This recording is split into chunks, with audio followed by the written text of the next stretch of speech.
Hello दोस्तों, आप सभी का स्वागत है आपके अपने YouTube चैनल टीम विशाल एजुकेशन पर।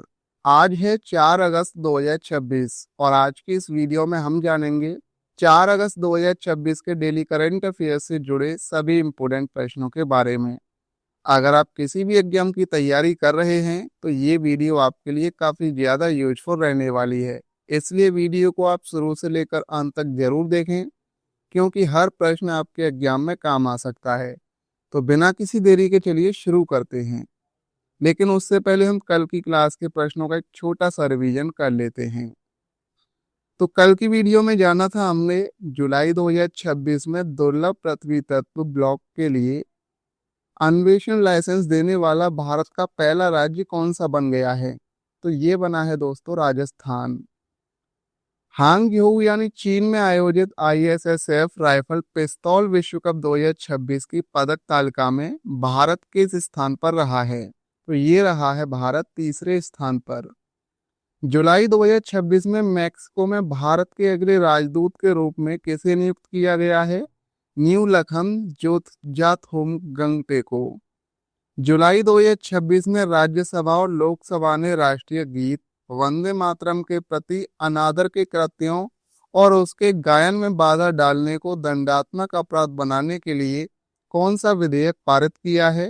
तो राष्ट्रीय गौरव अपमान निवारण विधेयक 2026।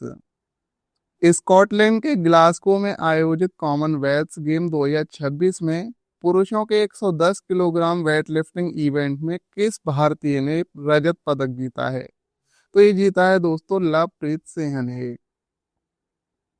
जुलाई 2026 में किस बंदरगाह को best port of the year श्रेणी में इंडिया मैरीटाइम अवार्ड 2026 से सम्मानित किया गया है। तो ये दीनदयाल पोर्ट प्राधिकरण को। जुलाई 2026 में एआई सक्षम मौसम पूर्वानुमान और समुद्री कचरे की निगरानी के लिए पृथ्वी विज्ञान मंत्रालय ने अपने 20वें स्थापना दिवस पर किस ऐप को लॉन्च किया है। तो ये किया है बिंग्स और सागर प्रहरी ऐप को। जुलाई 2026 में संसद में जारी आंकड़ों के अनुसार वित्त वर्ष 2025-26 में भारत का कुल निर्यात कितने अमेरिकी डॉलर के रिकॉर्ड स्तर पर पहुंच गया है। तो इसका राइट आंसर था दोस्तों 863.1 बिलियन डॉलर। जुलाई 2026 में राष्ट्रपति द्रौपदी मुर्मू ने राष्ट्रपति पद के 4 साल पूरे होने के उपलक्ष्य में राष्ट्रपति भवन से किस नई पहल की शुरुआत की है। तो ये पहल है दोस्तों ई ऑडियो गाइड, ई उपहार पोर्टल, राही बस सेवा और बचपन बाल परिषद। वर्ष 2026 में एशिया का सबसे पुराने फुटबॉल टूर्नामेंट डूरंड कप 2026 का कौन सा संस्करण खेला जा रहा है। तो ये 135वां संस्करण। अब आते हैं दोस्तों आज के प्रश्नों की ओर। तो आज का पहला क्वेश्चन है, हाल ही में कॉमनवेल्थ गेम 2026 में भारत ने कितने स्वर्ण पदक जीते हैं। तो इस प्रश्न का राइट आंसर है दोस्तों ऑप्शन बी 13 है। ग्लासगो में आयोजित कॉमनवेल्थ गेम 2026 में भारत ने शानदार प्रदर्शन करते हुए कुल 39 पदक जीते हैं, जिसमें 13 स्वर्ण, 17 रजत और 9 कांस्य पदक शामिल हैं। भारत पदक तालिका में चौथे स्थान पर रहा है और अगले कॉमनवेल्थ गेम 2023 की मेजबानी अहमदाबाद भारत करेगा।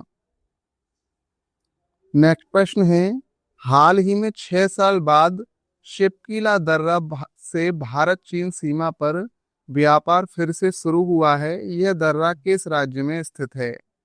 तो राइट आंसर है इस प्रश्न का ऑप्शन डी हिमाचल प्रदेश में। करीब 6 वर्षों के बाद शिपकीला दर्रे से भारत चीन सीमा व्यापार दोबारा शुरू हुआ है। यह दर्रा हिमाचल प्रदेश के किन्नौर जिले में स्थित है और भारत तिब्बत यानी चीन के बीच एक महत्वपूर्ण सीमा व्यापार मार्ग है। इम्पोर्टेंट पॉइंट की अगर हम बात करें तो शिपकीला दर्रा ये किन्नौर हिमाचल प्रदेश में स्थित है। यह भारत और तिब्बत को जोड़ता है और यहाँ से सीमा पार व्यापार किया जाता है और यह प्राचीन हिंदुस्तान तिब्बत व्यापार मार्ग का हिस्सा रहा है। बात करें हिमाचल प्रदेश की तो इसकी स्थापना 25 जनवरी 1971 को हुई थी। राजधानी है शिमला ग्रीष्मकालीन के लिए और धर्मशाला है शीतकालीन के लिए। मुख्यमंत्री हैं यहाँ के सुखविंदर सिंह सुक्खू, राज्यपाल हैं कविंद्र गुप्ता। राजकीय पशु है हिमाचल प्रदेश का हिम तेंदुआ, और राजकीय पक्षी है जुजराना। यूनिवर्सिटी ऑफ वेस्टर्न ऑस्ट्रेलिया ने अपना कैंपस कहाँ स्थापित करने के लिए समझौता किया है? इस प्रश्न का राइट आंसर है दोस्तों चेन्नई और मुंबई, यानी राइट आंसर हो जाएगा ऑप्शन डी, ए और बी दोनों। यूनिवर्सिटी ऑफ वेस्टर्न ऑस्ट्रेलिया ने भारत में अपने 2 कैंपस स्थापित करने के लिए समझौता किया है, और ये कैंपस मुंबई महाराष्ट्र और चेन्नई में स्थापित किए जाएंगे। University of western Australia Bharat में एक साथ 2 कैंपस खोलने वाला पहला विदेशी विश्वविद्यालय बना है। बात करें यूनिवर्सिटी ऑफ वेस्टर्न ऑस्ट्रेलिया यानी UWA की, तो इसकी स्थापना 1911 में हुई थी। मुख्यालय इसका पर्थ पश्चिमी ऑस्ट्रेलिया में है। ये ऑस्ट्रेलिया के प्रतिष्ठित ग्रुप ऑफ 8 विश्वविद्यालयों में शामिल है, और भारत में इसके कैंपस मुंबई और चेन्नई में स्थापित किए जा रहे हैं।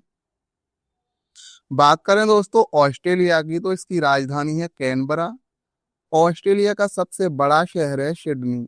मुद्रा है ऑस्ट्रेलिया की ऑस्ट्रेलियन डॉलर। राष्ट्रीय पशु है वहाँ का कंगारू, और प्राइम मिनिस्टर है वहाँ के एंथनी अल्बनीज। हाल ही में केंद्रीय मंत्रिमंडल ने प्रधानमंत्री सूर्य सरोवर योजना के लिए कितना बजट जारी किया है? राइट आंसर है इस प्रश्न का ऑप्शन सी, 5070 करोड़ रुपए। दोस्तों केंद्रीय मंत्रिमंडल ने 5070 करोड़ की प्रधानमंत्री सूर्य सरोवर योजना को मंजूरी दी है।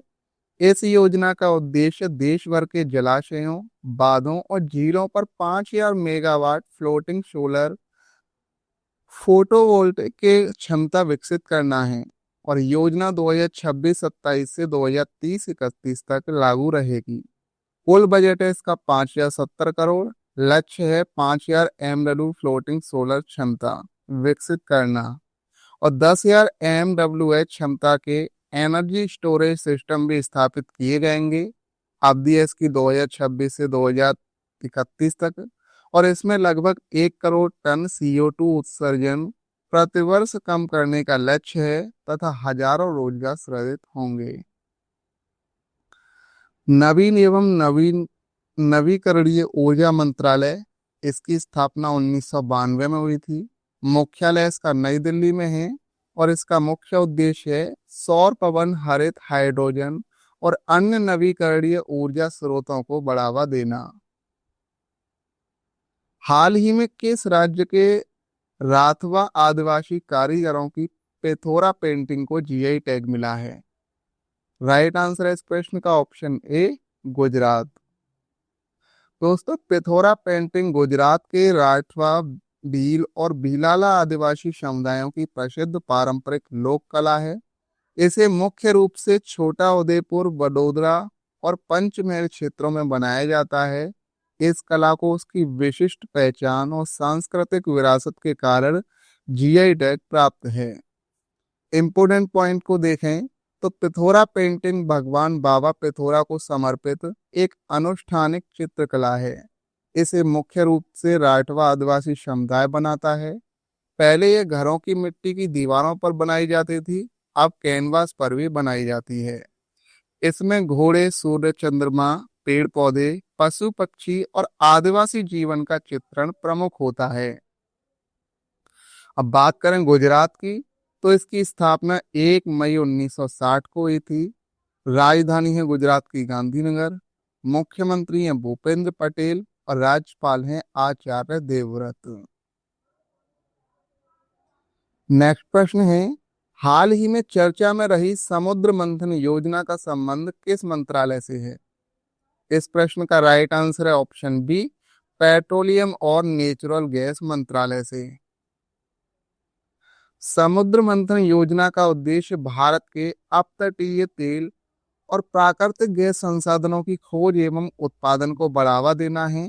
यह योजना पेट्रोलियम एवं प्राकृतिक गैस मंत्रालय से संबंधित है, और देश की ऊर्जा सुरक्षा तथा आयात पर निर्भरता कम करने की दिशा में एक महत्वपूर्ण पहल है। उद्देश्य इसका घरेलू तेल गैस उत्पादन बढ़ाना और ऊर्जा आत्मनिर्भरता को मंजूर करना। यह पहल ओईएलपी और हाइड्रोकार्बन अन्वेषण को भी गति देती है। हाल ही में जियोलॉजिकल सर्वे ऑफ इंडिया के डायरेक्टर जनरल पद पर नियुक्त होने वाली पहली महिला कौन है?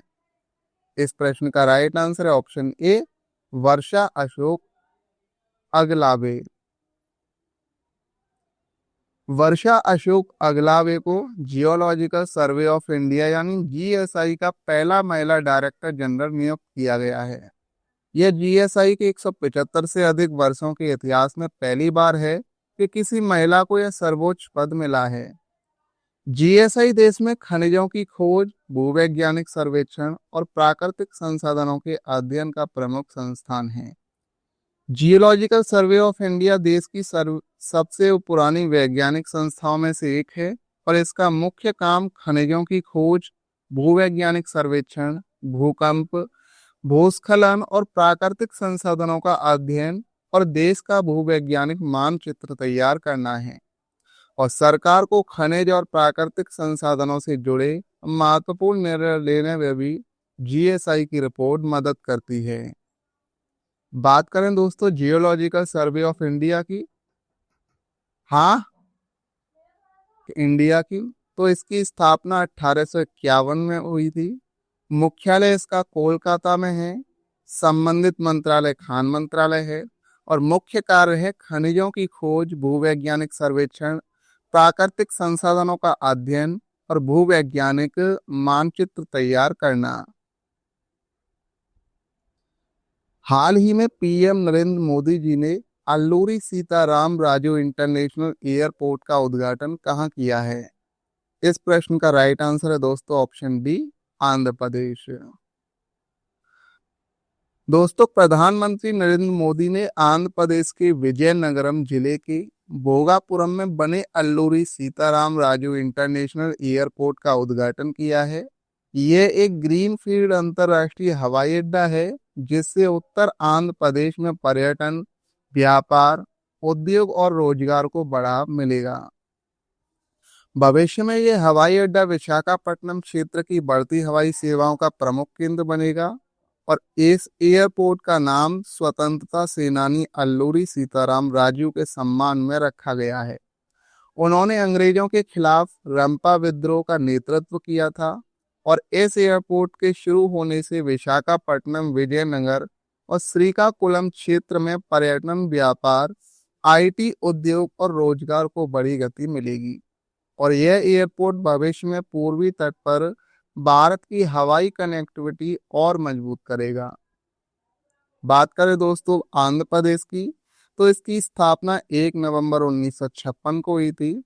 राजधानी है अमरावती, मुख्यमंत्री हैं एन चंद्रबाबू नायडू और राज्यपाल हैं एस अब्दुल नजीर। प्रतिवर्ष वर्ल्ड वाइड वेब डे कब मनाया जाता है? इस प्रश्न का राइट आंसर है दोस्तों ऑप्शन ए, 1 अगस्त को मनाया जाता है। दोस्तों हर वर्ष 1 अगस्त को वर्ल्ड वाइड वेब डे मनाया जाता है और इस दिन का उद्देश्य वर्ल्ड वाइड वेब के आविष्कार और उसके दुनिया पर पड़े प्रभाव को याद करना है। आज शिक्षा, banking, e commerce, social media, online सेवाएं और सरकारी सुविधाएं वेब की मदद से ही लोगों तक पहुंच रही हैं। ध्यान रहे कि वर्ल्ड वाइड वेब यानी www और इंटरनेट दोनों एक जैसे नहीं हैं। इंटरनेट पूरी दुनिया का नेटवर्क है जबकि वर्ल्ड वाइड वेब उसी इंटरनेट पर उपलब्ध वेबसाइटों और वेब पेजों की सेवा है। यानी इंटरनेट सड़क है और www उस सड़क पर चलने वाली गाड़ियां हैं। वर्ल्ड वाइड वेब का आविष्कार सर टिम बर्नर्स-ली ने किया था। 1989 में उन्होंने www का प्रस्ताव दिया और पहली वेबसाइट वर्ष 1991 में शुरू हुई और यह तकनीक CERN में विकसित की गई। हाल ही में देश की पहली Vande Bharat freight EMU rail का टेक्निकल ट्रायल कहां पर शुरू हुआ है? तो इस प्रश्न का राइट आंसर है दोस्तों ऑप्शन ए, कोटा। भारतीय रेलवे ने देश की पहली वंदे भारत फ्रेट ईएमयू का टेक्निकल ट्रायल राजस्थान के कोटा मंडल में शुरू किया है। यह भारत की पहली सेमी हवाई हाई स्पीड मालगाड़ी होगी जिसे पार्सल, ई कॉमर्स और जल्दी खराब होने वाले सामान के तेज परिवहन के लिए विकसित किया गया है।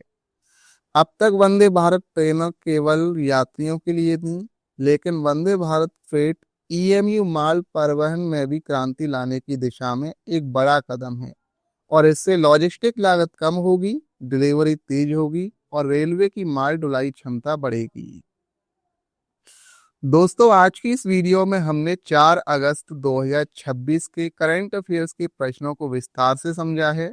अगर ये वीडियो आपके लिए हेल्पफुल रही हो तो वीडियो को लाइक करें, शेयर करें और चैनल को सब्सक्राइब करना ना भूलें। तो चलिए मिलते हैं एक और नई वीडियो के साथ। धन्यवाद। जय हिंद।